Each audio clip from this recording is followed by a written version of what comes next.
Hello mga ka-tiktokers. Oo nga pala, hmm, ano ba ang sasabihin ko? Wala lang.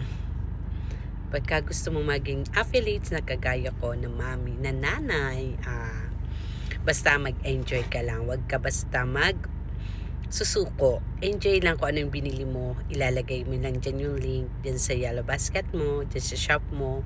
Pag may bumili, salamat. Kung wala, it's okay lang.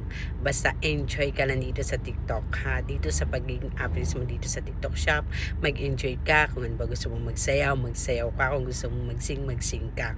O diba? Kasi masaya naman dito sa TikTok. Pwede kang kumita. Pwede ka sa live, kumita. Tapos request na rin ako sa inyo mga kananays na papalo na rin ako dito sa aking TikTok shop. Dito sa aking TikTok account. Okay.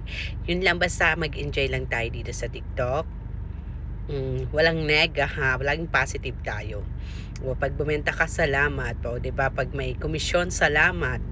Kung gusto mo mag-live, pwede ka pa rin kumita at kasi sa pagla-live talaga kumikita din talaga. May nagbibigay ng gifts at may bumibili doon sa iyong shop kung ano yung nilagay mo. Kung halimbawa, tapos may mga nagbibigay din ng mga seller na mga sample na dito ka makakaipon. Kahit pa ulit-ulitin mo yung video, it's okay lang. Basta nag-enjoy ka dito. Wala ka natatapakan na iba. Basta mag-enjoy ka lang dito sa TikTok. Okay, mga kananags, yun lang. Naisipan ko lang mag-TikTok. Thank you so much.